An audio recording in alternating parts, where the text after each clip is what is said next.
Director ने एक अजीब सी रिक्वायरमेंट कर दी कोऑर्डिनेटर्स को कि मुझे 100 ख्वाजा सरा चाहिए। ठीक है, 100 कम भी नहीं। 100 ख्वाजा सरा चाहिए क्योंकि पूरा सॉन्ग था वो क्या बैकअप पे दिखाने थे, क्या सीन जी था? सर। वो कुछ सॉन्ग का कुछ इस तरीके से था कि वो ख्वाजा सराओं पे ही सॉन्ग है। वो उसके बोल है कल्लू के लौंडा हो गया।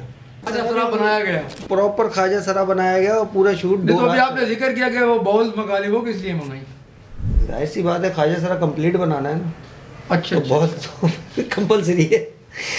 तो मतलब ब्रा बोस वो सब उनको सब उनको प्रोवाइड किया। और एक शॉट तो ऐसा हुआ भी था, तो एक की बॉल निकल गई थी। एक दौरान शूट कट किया, दौरान शूट निकल गई डांस करते हुए। अच्छा, तो वो बजाय वो मतलब कट तो हो चुका था, वो तो बेचारा खुद ही बॉल के पीछे भागा, खुद ही उठा के लेकर आया गया, मतलब बंद करवा दिए। अब एक लड़की थी मलिर से, वो अपने साथ 3 सहेलियों को भी ले आई थी। तो उसके घर से कॉले वगैरह, वैसे तो बहुत लोग आ रहे थे और गेट देख के कह रहे थे वो चौकीदार गायब हो गया वहाँ से। उनको बोल दिया उसको कि ताला लगाओ और आप शार्ट हो जाओ, सही, दरवाज़ा खुलवाओ। भाई दरवाज़ा तो नहीं खुलेगा। तो मैं आपको शॉर्ट करके बताऊं कि रात के 2-2:30 बज रहे थे। तो वो लड़की मलिर में रहती थी, नाम मैं नहीं बताऊंगा। वो रोती हुई आई है मेरे पास, दहाड़े मार कि मैं अगर घर नहीं पहुंची तो मुझे घर वाले जान से मार देंगे। वो चला कब तक शूट सर? वो देखें, एक दिन तो वो काउंट होगा जिस दिन वो लोग आए। ठीक है, तैयारियों में लगे, रात को शूट शुरू होगा। तो 1-2 दिन और 2 रात वो शूट चली थी। जी सर, इतनी लंबी चली थी। अस्सलाम वालेकुम, welcome to the talent podcast. कैसे हैं व्यूअर्स? उम्मीद है खैरियत से होंगे। आज हमारे साथ टैलेंट पॉडकास्ट के सेट पे मौजूद हैं मोहम्मद अकबर, जो कि एक शोबिज़ मीडिया कोऑर्डिनेटर हैं। और कोऑर्डिनेटर की फील्ड हमारी वैसे बदनाम है शोबिज़ के अंदर। तो आइए इनसे जानते हैं कि क्या क्या मुश्किलात आती हैं टैलेंट को जमा करने में, किस किस तरह के लोग मिलते हैं इस फील्ड के अंदर, और ये खुद कब से इस फील्ड से रिलेटेड हैं। तो बहुत सी आज मालूमात मिलने वाली है आपको टैलेंट पॉडकास्ट के सेट के ज़रिए। आइए चलते हैं गेस्ट की तरफ। अस्सलाम वालेकुम। वालेकुम अस्सलाम। कैसे हैं अकबर साहब? जी अल्लाह का शुक्र, अल्हम्दुलिल्लाह। चलिए, सबसे पहले तो आपकी आमद का शुक्रिया, आज आप हमारे टैलेंट पॉडकास्ट के मेहमान बने। और मेरा पहला सवाल आपसे यही है कि आप खुद कब से इस फील्ड से वाबस्ता हैं? अच्छा, फील्ड की अगर बात करेंगे तो फील्ड तो मेरी शुरू से ही यही है, शोबिज़ फील्ड से हूँ। सही। शोबे चेंज हुए। ठीक है। स्टार्ट मैंने लिया था म्यूज़िकल प्रोग्राम से। Very good. तो आज से तकरीबन 20 साल पहले, 22 साल पहले स्टेज प्रोग्राम्स का, वैरायटी शोज़ का बड़ा एक पीक टाइम गुजरा है। बिल्कुल, कि वैरायटी शोज़ वगैरह हुआ करते थे और म्यूज़िकल प्रोग्राम हुआ करते थे। तो मैं जब देखा मैंने तो मुझे भी शौक़ हुआ। सही। कि मैं भी मतलब गाऊं, मैं गा सकता हूँ या नहीं। तो ये गॉड गिफ्ट होता है कि बहुत सीखने से भी नहीं हो पाता, और अगर कुदरती तौर पे तो मैंने कोशिश करी, तो वो कोशिश जल्दी पूरी हो गई मेरी और मैं कामयाब हुआ। Very good. मैं सिंगिंग करना मैंने स्टार्ट की काफ़ी टाइम से। अच्छा, सिंगर भी रहे हैं? जी बिल्कुल, मैं सिंगर रहा हूँ और मैंने गाता रहा हूँ। मैंने मेल फीमेल वॉइस से स्टार्ट किया था। ठीक है। मैं छोटा हुआ करता था तो ज़फ़र इकबाल ज़फ़री, हमारे पाकिस्तानी सिंगर, फेमस सिंगर हैं, उन्होंने जब स्टार्ट लिया ऑडियो कैसेट से, तो उन्होंने मेल फीमेल वॉइस में सॉन्ग गाए। सही। तो जब मैंने उनको देखा तो मैं बड़ा उनसे मुतासिर हुआ। मैंने कहा यार, एक गला 2 आवाज़ें, तो ये कैसे? तो मैंने जब घर में कोशिशें करता था, रियाज़ करता था, रिहर्सल करता था, तो मेल फीमेल से स्टार्ट लिया, गाया उन जैसा तो नहीं, लेकिन ये कि उनको कॉपी करता था। और उसके बाद फिर मैं ऑर्गेनाइज़र हो गया, प्रोग्राम अरेंज करना शुरू कर दिए। तो फिर उसके बाद फील्ड से हटना पड़ा, कुछ मामलात लाइफ के, कुछ जिम्मेदारियाँ, कुछ सिलसिले। फिर दोबारा से जब मैं शोबिज़ में आया तो मैं मीडिया एंटरटेनमेंट के हवाले से, फिर एंटरटेनमेंट की दुनिया में आए। एंटरटेनमेंट की दुनिया में आया जी। कोऑर्डिनेशन इस तरह से शुरू की कि मॉर्निंग शोज़ हुआ करते थे। ठीक है। तो मॉर्निंग शोज़ में मैंने लोग ले जाना शुरू किए। तो हम टीवी से मॉर्निंग शोज़ चलते थे, फ़ाद मुस्तफ़ा इसके होस्ट होते थे।